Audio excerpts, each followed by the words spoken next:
Shalom sahabat yang diberkati Tuhan Yesus Kristus. Marilah kita mempersiapkan hati dan pikiran kita untuk merenungkan firman Tuhan. Kita berdoa.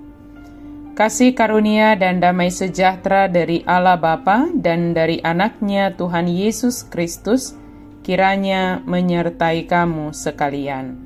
Amin. Firman Tuhan bagi kita pada hari ini tertulis dalam kitab Yesaya 62 ayat 2. Maka bangsa-bangsa akan melihat kebenaran-Mu dan semua raja akan melihat kemuliaan-Mu. Dan orang akan menyebut Engkau dengan nama baru yang akan ditentukan oleh Tuhan sendiri. Jadi idaun niak kabang soparbe guma hati gorammu jala saluhut akar raja hamuliamu. Jala ikon marguarhon goar nai baruho si pabuaon ni pamangan ni Jahuba. Melihat kebenaran dan kemuliaan Allah. Semangat pengharapan membuat seseorang bertindak semakin lebih baik. Pasal ini membicarakan saat ketika Yerusalem akan dipenuhi dengan kemuliaan dan kebenaran Tuhan. Umat Allah akan hidup di dalam tembok-temboknya dengan damai sejahtera dan sukacita, dan seluruh dunia akan beruntung dari pemuliaannya. Pasal 62 ini adalah bagian dari Trito Yesaya, yaitu bagian yang berbicara di saat bangsa Israel kembali dari pembuangan. Mereka mendapati rumah-rumah mereka yang hancur, bait suci Allah yang hancur, dan juga ladang yang tandus. Dalam keadaan demikian, Yesaya datang membawa pengharapan dan semangat agar mereka tidak menyesali perjalanan mereka dan tidak jatuh kepada keputusasaan. Firman Tuhan hari ini menuntun kita yang pertama, jangan berdiam diri dan jangan tinggal tenang. Artinya, teruslah melakukan sesuatu, memberitakan kebenaran dan kemuliaan Allah hingga bangsa-bangsa di sekitar kita melihat kebenaran dan kemuliaan Allah yang kita beritakan. Bersinarlah dengan cahaya terangmu dan menyalalah bagaikan suluh hingga sekitarmu melihat dan menerima keselamatan itu. Tebarkan dan tularkanlah semangat di dalam kebenaran dan kemuliaan Allah. Umat Tuhan akan sangat dikagumi apabila kebenaran yang merupakan keselamatannya, pujiannya dan kemuliaannya bersinar. Bangsa-bangsa akan melihatnya. Kabar-kabar tentangnya akan dibawa kepada bangsa-bangsa bukan Yahudi, dan tawaran akan diberikan kepada mereka. Mereka dapat melihat kebenaran ini dengan sedemikian rupa sehingga dapat berbagi di dalamnya. Dikatakan bahkan raja-raja akan melihat dan jatuh cinta dengan kemuliaan kebenaran-Mu ya Allah. Mereka akan mengabaikan kemuliaan istana-istana dan kerajaan-kerajaan mereka sendiri dan berbalik memandang kepada kebenaran dan kemuliaan Allah.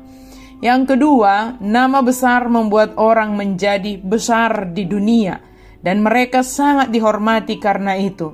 Kehormatan mendapatkan nilainya dari martabat orang yang memberitakannya, dari orang yang memberikannya. Allah adalah sumber kehormatan. Dan dari dialah kehormatan umat berasal. Ia akan menyebutnya sebagai mahkotanya. Engkau akan menjadi mahkota keagungan di tangan Tuhan, bukan di kepalanya, seolah-olah menambahkan suatu kehormatan atau kuasa yang nyata padanya, seperti yang demikian halnya dengan mahkota pada orang-orang yang dimahkotai. Mahkota dikatakan di tangannya. Dia senang menganggap mereka dan memperlihatkan kepada mereka sebagai kemuliaan dan keindahan baginya. Ketika ia membawa mereka untuk menjadi umatnya, itu supaya mereka bisa menjadi ternama, terpuji, dan terhormat baginya. Dengan demikian orang yang disebut sebagai mahkota dan serban di tangan Tuhan menunjukkan perubahan dalam pola pikir dan juga gaya hidup sebagai pembawa berita kebenaran dan kemuliaan Allah. Hidup mereka penuh dengan kegirangan dan sukacita yang digambarkan dengan kehidupan keluarga atau seperti perempuan dengan suaminya. Sahabat yang diberkati Tuhan, setia dalam pengharapan kepada Allah dengan tetap tekun di dalam doa dan semangat dalam penantian, membuat kita mampu untuk melihat tindakan Allah yang memulihkan jauh lebih baik dari yang kita harapkan.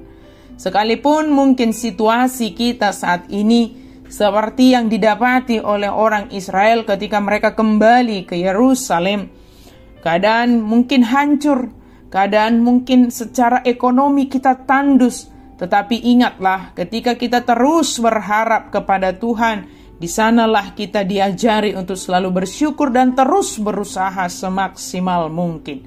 Dan melalui kehadiran kita yang berharap kepada Tuhan, maka orang-orang di sekitar kita akan melihat kebenaran dan kemuliaan Allah, serta menerima keselamatan dalam Yesus Kristus. Amin. Mari kita berdoa. Terima kasih Tuhan untuk firman-Mu. Pakailah hidup kami Tuhan, untuk menjadi alat-Mu, sehingga orang-orang di sekitar kami melihat kebenaran Tuhan, melihat kemuliaan Tuhan, dan semakin banyak orang yang datang kepada Yesus Kristus, percaya kepada Yesus Kristus, dan menerima anugerah keselamatan. Dalam nama Yesus kami berdoa dan bersyukur. Amin.